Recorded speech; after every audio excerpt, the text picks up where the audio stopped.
नमस्कार दोस्तों, स्वागत है आप सभी का फिर एक बार द developerschool.com के ऊपर। आज की इस वीडियो के अंदर हम लोग सीखने वाले हैं फंक्शन होस्टिंग के बारे में और इसी के साथ में फंक्शंस कैसे काम करते हैं। अगर आप लोगों को याद हो तो रिसेंट वीडियो के अंदर हम लोगों ने बात की थी वेरिएबल होस्टिंग और फंक्शन होस्टिंग के ऊपर। हमने सीखा था कि भाई किस तरीके से एक कंटेक्स्ट बनता है, किस तरीके से यूजर कंटेक्स्ट बनता है, वैसे कैसे ग्लोबल एनवायरनमेंट काम करता है, किस तरीके से कॉल स्टैक बनता है, बाकी सारी चीज़ों के ऊपर हमने बात की थी।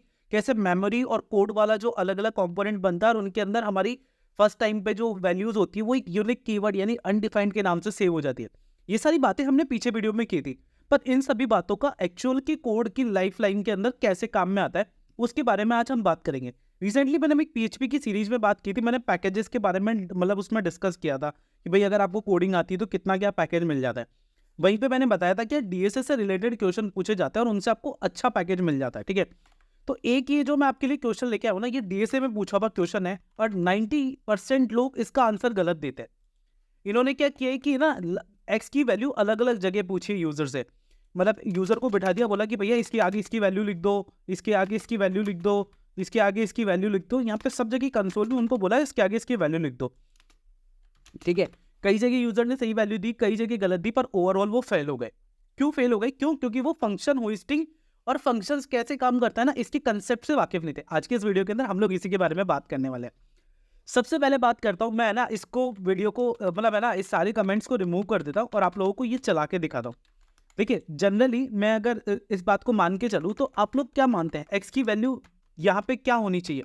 चलो, यहाँ पे एक्स की वैल्यू एक्स थी, ये एक्स है, इसकी वैल्यू 1 थी, यहाँ पर एक्स होता तो मेरे हिसाब से जनरली एक बंदा क्या करता, यहाँ पे बोल देता कि सर यहाँ तो 1 आएगा।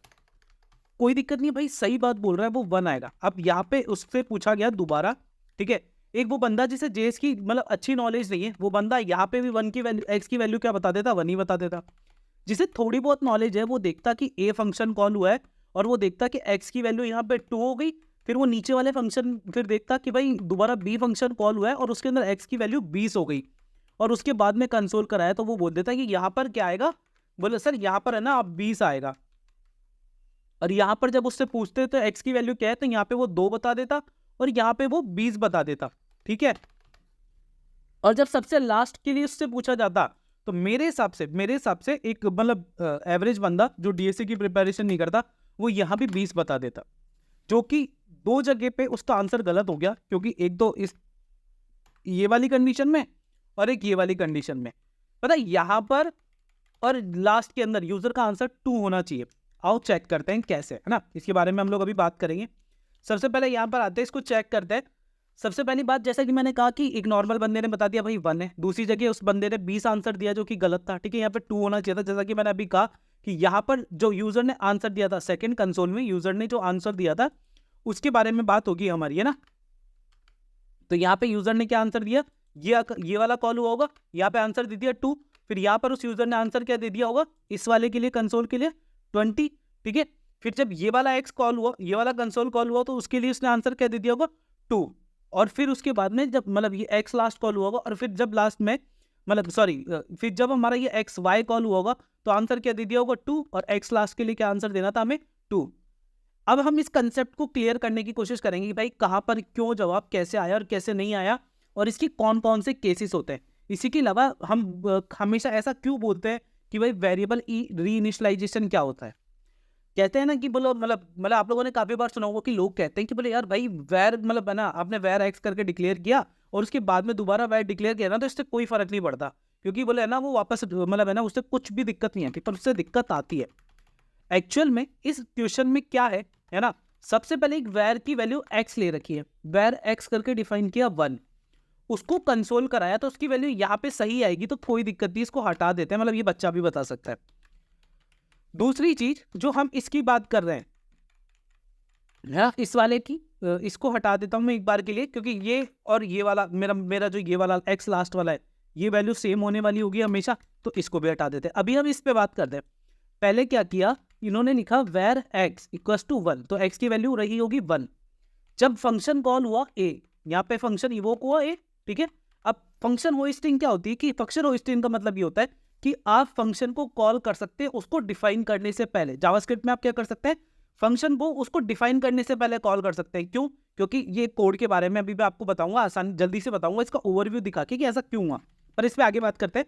तो यहाँ पे क्या हुआ, यहाँ पे एक फंक्शन कॉल हुआ ए, फंक्शन ए, यहाँ पर हमने उसको देखो यहाँ पे वैड नहीं लिखा है, जो मतलब हमारे मतलब क्या बोलते हैं इसको, हमारा जो एग्जामिनर है या इंटरव्यूअर है उसने यहाँ पे गेम खेला है, यहाँ उसने अगर वैर लिखा होता तो ये कौन सा स्कोप बन जाता, हमारा वैर फंक्शनल स्कोप में आ जाता। ठीक है, तो उसके लिए ये पर्टिकुलर फंक्शन एक यूजर कंटेक्स्ट बनाता और लोकल स्कोप के अंदर उस एक्स की वैल्यू सेव कर देता, पर यहाँ पर उसने क्या नहीं बनाया है ना। तो अभी हमारे एक्स की जो एक्चुअल वैल्यू, है वो किस वाले एक्स से रिप्लेस हो रही है, इस वाले एक्स से, क्योंकि ग्लोबल स्कोप के अंदर मतलब सबसे पहले ए फंक्शन कॉल होगा तो फंक्शन स्कोप के अंदर अभी एक्स की वैल्यू जो भी होगी वो इस फंक्शन स्कोप के अंदर सीमित होगी, है ना, मतलब इसी के अंदर मतलब एग्जिस्ट करती होगी।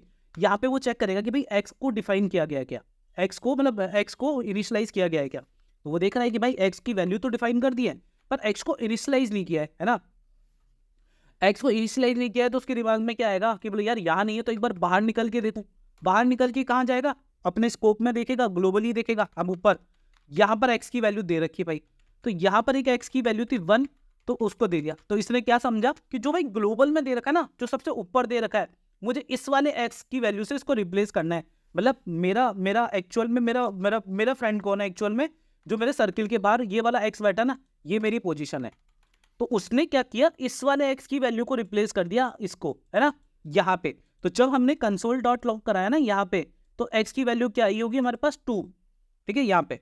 अब मैं जब फंक्शन बी कॉल हुआ और अभी हमारी एक्स की वैल्यू क्या हो गई यहाँ पे, एक्चुअल में 2 हो गई है, अभी के लिए मान लेते हैं। अब आप बोलोगे कि भाई जब फंक्शन बी कॉल हुआ तो ये तो 20 हो जाएगी, नहीं भाई ऐसा नहीं हो सकता, ठीक है, वेट अ मिनट, इतना समझते हैं।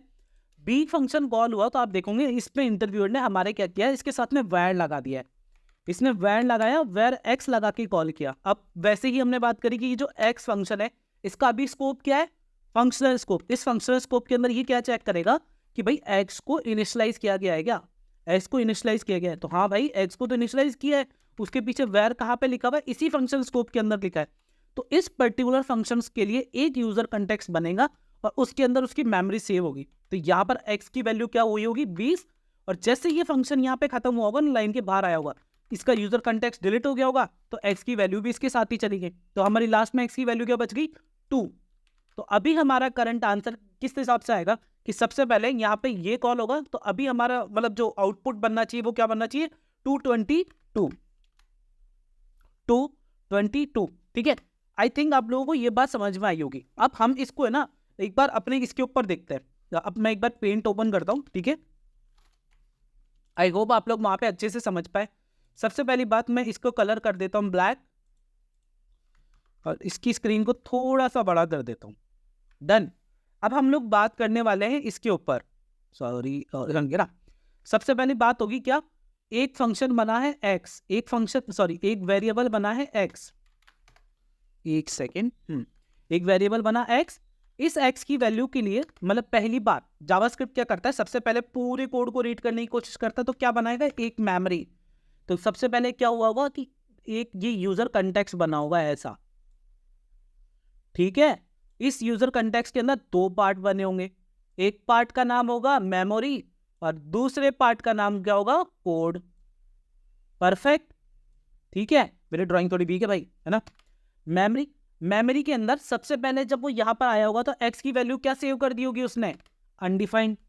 जैसे ही मैं 12 नंबर लाइन से 13 पे आया होगा तो उसको पता चल गया कि भाई एक्स की यहाँ पे इनिशियलाइज भी है और उसको वैल्यू भी डिफाइन की गई है, तो अब उसने अनडिफाइंड को किससे रिप्लेस कर दिया होगा 1 से।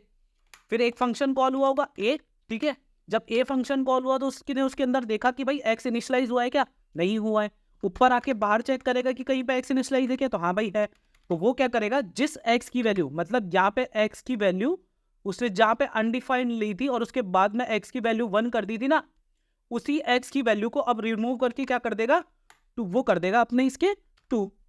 तो हमारी एक्स की वैल्यू यहाँ पे क्या हो गई 2। फिर यहाँ पर हम आए, यहाँ पे चेक किया फंक्शन के अंदर, है ना, मतलब अभी फंक्शन यहाँ पे क्लोज करके इसको कंसोल करा दिया। जब दोबारा से फंक्शन बी इवोक हुआ तब क्या हुआ, एक्स की वैल्यू क्या रखी 20। अब इसने चेक किया कि भाई एक्स इनिशियलाइज हुआ है क्या यहाँ पे, तो बिल्कुल भाई एक्स यहाँ पे वेर एक्स करके इनिशियलाइज हुआ है, ठीक है, और फिर उसको एक वैल्यू 20 दी गई है। तो इसने क्या किया, इसके लिए अलग से एक है ना फंक्शन स्कोप क्रिएट करने के लिए इसका यूजर कंटेक्स्ट बनाया, क्या इस फंक्शन का यूजर कंटेक्स्ट बनाया। उस यूजर कंटेक्स्ट में फिर से एक मेमोरी और फिर से एक कोड, ठीक है। इसके अंदर x की वैल्यू क्या कर दी 20, डन। अब उसके बाद में जब ये वाला मेरा कंसेप्ट खत्म हुआ होगा, मतलब ये वाला खत्म हुआ, तो जैसे ही और उसको कंसोल करा दिया, यहाँ पे इसको कंसोल करा दिया x की वैल्यू कोड वाले पे। जब ये कॉल हुआ कि बोले भाई ये तो कॉल हो गया, कंसोल अभी हाथों कॉल स्टैक ने कंसोल पे एक मतलब ये कंसोल ले लिया, इसको कॉल कर दिया और हमारे फंक्शन इवोकेशन के साथ इसका काम खत्म हो गया। जैसे ही खत्म हुआ इसका ये ही डिलीट कर दिया। जावास्क्रिप्ट यही तो करता है मेमोरी सेव करने के लिए भाई। उनके पास में क्या क्रोम के ऊपर मतलब किसी दूसरे से उधार मांग के धंधा कर रहा है यार भाई। वहां पर वो मतलब कोड लिखने की कोशिश कर रहा था, उसको क्या सारी चीजें रफ करनी पड़ती है। तो जैसे उसका काम हुआ इसने इसको रफ कर दिया, एकदम रफ कर दिया। ये बात आप लोगों को समझनी पड़ेगी, ठीक है। जैसे उसने उसको रफ किया ना, तो उसके बाद में क्या हुआ, यहाँ पे नीचे कंसोल डॉट लॉग करा दिया। मैं क्या करा, सीधा नीचे मैं बिल्कुल नीचे एक कंसोल डॉट लॉग करा दिया। और अब आप लोग यहाँ पे देखोगे ना इस कंसोल डॉट लॉग में, तो ये तो हो गया डिलीट। जब ये डिलीट ही हो गया है ना, एक बार मैं इसको हटाता हूँ तो आप लोगों को पता चलेगा। तो ये डिलीट ही हो गया, तो अब एक्स की वैल्यू क्या बची, एक्स की वैल्यू क्या बची 2, है ना, क्योंकि 1 से तो रिप्लेस हो गई। तो लास्ट में एक्स की वैल्यू क्यों देगा मेरे भाइयों, 2 ही तो देगा, है ना। परफेक्ट। आई थिंक आप लोगों को ये बात समझ में आई होगी। आओ इसको मैं ना थोड़ा सा इन डीप जाके समझने की कोशिश करते हैं कि हाँ ऐसा ही होता है। आओ इसको सेव करते हैं, ठीक है। इधर जाते हैं मतलब कंसोल के साथ में, इस कंसोल के मैं index.html पे क्लिक करूंगा, ये मेरे डिबगर के लिए फाइल ओपन हो गई। अब मैं ना इसको इसके साथ में ओपन कर लेता हूँ, किसके साथ, इस तरीके से, क्योंकि इस तरीके मेरे को आपको मेरा एक्चुअल कंसेप्ट शो हो रहा होगा, है ना। ये मैं इसको थोड़ा सा बड़ा कर देता हूँ। सबसे पहले एक डिबगर लगाता हूँ यहाँ पे और रिफ्रेश करता हूँ ब्राउजर को। आप देखोगे एक ग्लोबल एक कॉल स्टैक का वो हुआ है, index.html 12 नंबर पे आया, एक कॉल स्टैक के अंदर एनोनियोमाउस के नाम से आया है, वेर एक्स करके कुछ इनिशियलाइज हुआ, ठीक है। अब मैं पहले स्कोप्स में चेक करूंगा, एक स्कोप बना है, एक सेकंड, हाँ ठीक है, index.html पे वेर एक्स करके कुछ बना है। स्कोप में जाऊंगा ना, एक ग्लोबल स्कोप बना है। इस ग्लोबल स्कोप में अगर आप देखोगे तो जो इस कोड के नीचे ना, ये पूरा कोड डिबगर के साथ में पूरा कोड मेमोरी ने जैसे ही ना डिबगर लगाया, तो डिबगर सिर्फ यहाँ तक चला है, पर जो मेमोरी वाला काम है ना वो पूरा हो गया। उसने एक बार में पढ़ लिया और चेक किया, मतलब एक्स को क्या वैल्यू असाइन हुई है इस बात पे ध्यान नहीं दिया। सिर्फ उसने क्या देखा है कि भाई एक एक्स नाम का मिला, तो एक्स की वैल्यू डालने की जगह उसने क्या कर दिया, अभी एक्स को अनडिफाइंड सेव कर दिया होगा। आओ चेक कर दे, कहीं ना कहीं एक्स अनडिफाइंड पड़ा होगा इसमें। हाँ तो ये देखो ये पड़ा है एक्स, यहाँ पे हमारा अनडिफाइंड। एक्स भाई क्या है हमारे अभी अनडिफाइंड है, ठीक है। अब यहाँ पर ये काम हो गया। फिर थोड़ा सा नीचे आया, उसने पढ़ा कि भाई ए और बी दो फंक्शन इवोक हुआ है, इन दोनों को डाल दिया उसने अपने कोड वाले पार्ट के अंदर, ठीक है। फिर नीचे आके देखा कि अरे यार भाई इसने तो फंक्शन लिखकर कुछ लिख रखा है, अरे मतलब फंक्शन लिख लगा है, तो कोई बात नहीं। उसने क्या किया, उतना मतलब फंक्शन से लेके ये जैसे फंक्शन ले रखा है ना, उससे लेके उसका जो स्कोप बंद हो रहा होगा ना वहां तक का कोड कॉपी करके सीधा का सीधा ऊपर डाल दिया, और जो फंक्शन इवोकेशन हो रखा है ना उसके साथ में उसको रिप्रेजेंट कर दिया। तो यहाँ पे इसने लिखा भाई ए, और ए नाम का क्या है, एक भाई फंक्शन है। मतलब उसने क्या कर दिया, ग्लोबल के अंदर अपने पास में एक मेमोरी में बना के रख लिया कि कोई ए नाम से फंक्शन पड़ा है, उसमें क्या है मुझे कोई लेना देना नहीं है, क्योंकि अभी तो मैं पढ़ के आया हूँ। सेम फिर बी के लिए क्या रहा, बी के लिए एक वेरिएबल बनाया, उसको उसमें असाइन कर दिया कि भाई यार बी के लिए ना कोई बी नाम से फंक्शन पड़ा है, अभी उससे कोई लेना देना नहीं है अपना, उसको अपन बाद में देखेंगे, ठीक है। चलो अब यहाँ पे ना अपन डिबगर 13 नंबर पे लगाने की कोशिश करते हैं, तो 13 नंबर पे डिबगर नहीं आएगा, क्यों, कुछ इवोक नहीं हो रहा है ना, कुछ इवोक नहीं हो रहा है। तो इसको करने के लिए सबसे पहले यहां से डिबगर हटाते हैं, ठीक है, और यहां पे लगाते हैं कंसोल डॉट लॉग, ठीक है। यहाँ पे कंसोल डॉट लॉग लिखूंगा मैं, क्या लिखूंगा, कंसोल डॉट लॉग। और यहाँ पे देखो मैंने एक्स लिख दिया और इसके आगे ऐसा लिख दिया कुछ। एक चीज जो समझने की बात है ना, ध्यान से देखना और समझने की कोशिश करना। जैसे ही ना मैं इसको रिफ्रेश करता हूँ, अब मैं यहाँ पे कंसोल लगाऊंगा ना, कंसोल पे अगर डिबगर लगाऊंगा तो डिबगर यहाँ लग गया। एक इंटरव्यू में पूछा गया था कि भाई मैंने ना यहाँ पे 17 पे डिबगर पे क्लिक करा, तो यहाँ पे डिबगर क्यों नहीं लगा। तो उसको बताना है कि भाई इवोकेशन नहीं हो रहा, कुछ ना तो इनिशियलाइज हुआ है ना कुछ हुआ है, ब्लैंक स्पेस के ऊपर डिबगर करेगा क्या। डिबगर को क्या चाहिए, एक रुकने के लिए जगह चाहिए कि भाई तुम यहाँ तक का काम करके मैं आ गया और फिर मैं रुक जाऊंगा, क्योंकि जब लास्ट में कोई जगह नहीं बचती तो डिबगर कहाँ पे आके रुकता है, स्क्रिप्ट टैग के एंड पे। इंटरव्यू के अंदर ये क्वेश्चन हमेशा पूछा जाता है कि अगर मान लो आपके पास कोई इवोकेशन नहीं है, कोई फंक्शन कॉल नहीं हुआ, कुछ भी कॉल नहीं हुआ, सिर्फ आपने है ना वहाँ पे लिख रखा है, तो आपका टैग का जो एंड होगा वो कहाँ पे होगा, तो उसको बताना है सर स्क्रिप्ट टैग के एंड पे होता है, ठीक है। मतलब एक स्क्रिप्ट टैग को पूरी को रीड कर लेता है वो उस केस के अंदर। अदरवाइज डिबगर कहाँ पे रुकेगा, जहाँ पर कुछ उसको एग्जिस्टेंस वैल्यू मिलेगी। तो अगर मैं खाली जगह पे लगाऊंगा तो नहीं चलेगा ना यार भाई, सही बात है ना। अब चलो इसको हटा देते हैं। अब आप देखोगे, देखो जैसे ही मैं इस पे आया ना, एक सेकंड रुकना, एक बार इसको यहाँ लगा देता हूँ ताकि आप लोगों को ना ये बात मेरी क्लियर हो। एक सेकंड, मेरी फाइल क्लोज हो गई यार, है ना। ये मेरी बात क्लियर हो आप लोगों को, इसके लिए मैंने क्या किया, एक स्पेस मारा। अब देखना, मैं यहाँ पे डिबगर लगाने की कोशिश कर रहा हूँ पर डिबगर नहीं लग रहा। यहाँ पर डिबगर लगाया, एक्चुअल में डिबगर यहीं लगना चाहिए ना।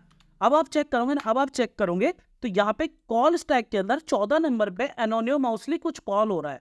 दैट मीन्स क्या है कि या तो किसी को कोई वैल्यू असाइन की गई है, एनोनिमस फंक्शंस भी होता है ना, या फिर कुछ इवॉक हुआ है या कुछ पूछा गया है। तो हमने console.log लगाया तो भाई वो फंक्शन ही है ना, तो कुछ पूछा ही है हमने।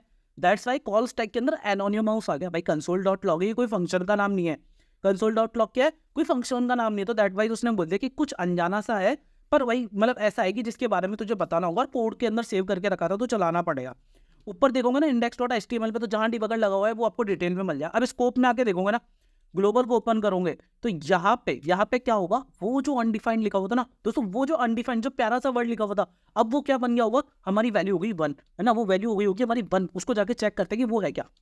देखो मैं इसमें नीचे आ रहा हूँ, देखो x इक्वल्स टू 1, पहले क्या लिखा हुआ था, अनडिफाइंड लिखा हुआ था, अब क्या लिखा हुआ है यहाँ पे 1। दैट मीन्स क्या हुआ कि जहां तक हमारा काम हो गया है, मतलब JavaScript line by line code को एग्जीक्यूशन करता है। ये इस चीज का लाइव एग्जांपल है कि पहले पूरा स्क्रिप्ट रीड करके उसने एक मेमोरी बनाया, और कोड को जब कोड को कंपाइल करता है, कोड को कंपाइल कर रहा होता है ना चलाने के लिए, तब क्या कर रहा होता है, आपका लाइन बाय लाइन कोड को चला रहा होता है। ये चीज अभी हमने देख ली, परफेक्ट। चलो यहां से डिबगर हटाते हैं, ए पे लगाते हैं, अब इसको चलाते हैं। ए पे लगाया, ठीक है। ग्लोबल को बंद किया, कॉल स्टैक पे 15 नंबर पे कुछ कॉल हुआ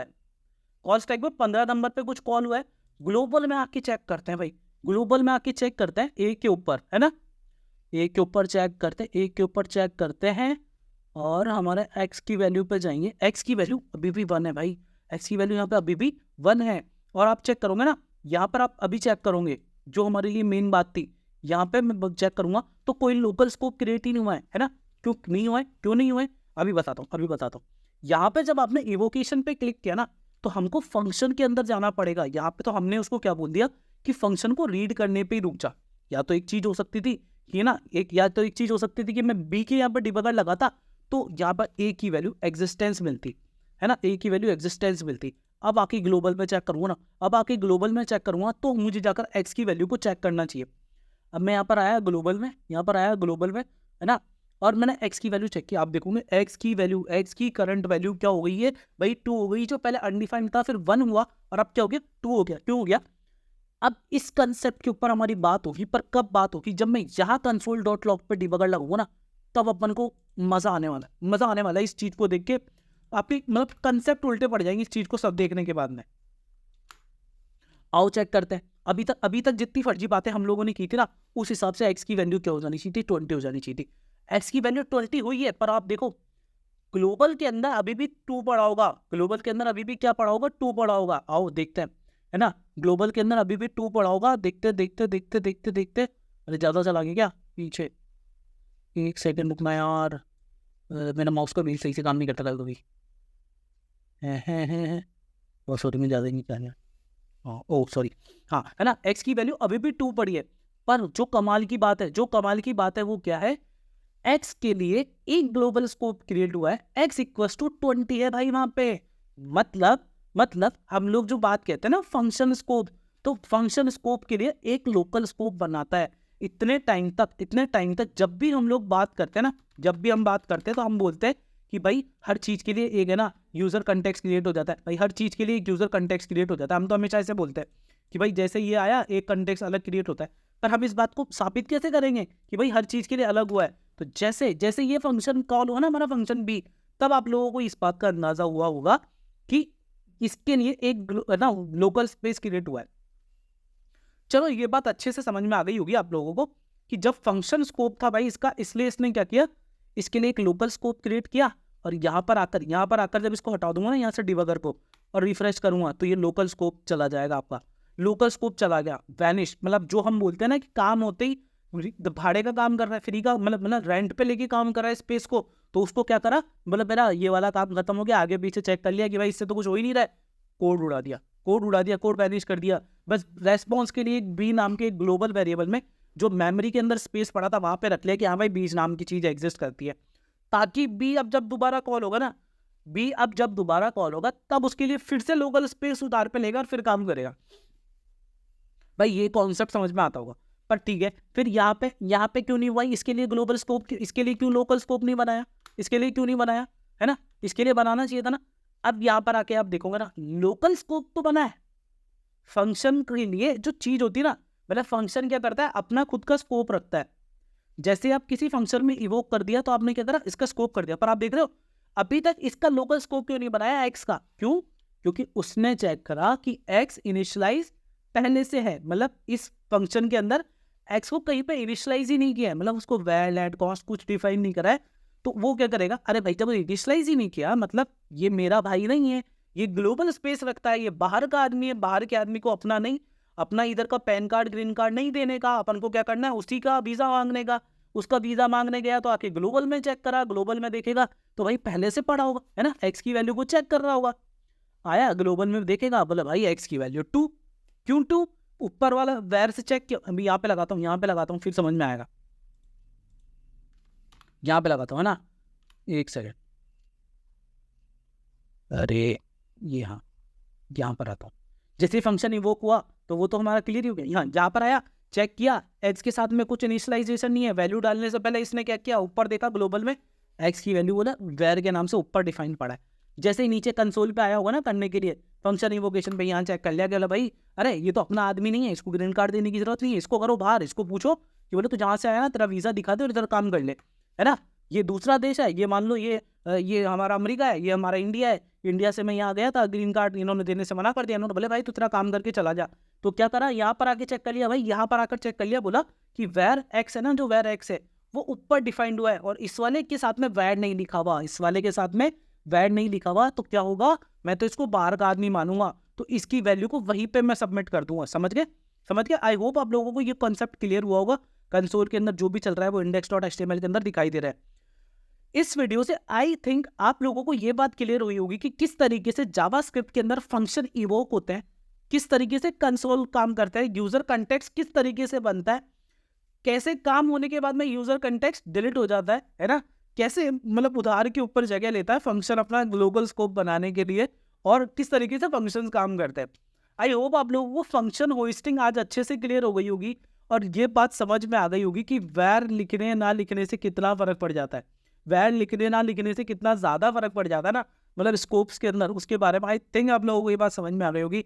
एंड आई होप आप लोग आने वाले किसी भी इंटरव्यू के अंदर ये गलती नहीं करेंगे। अगर वीडियो पसंद आए ना प्लीज़ गाइस तो लाइक सब्सक्राइब शेयर करना मत भूलिएगा, और हम आएंगे ऐसे ही एक मज़ेदार वीडियो के साथ वापस।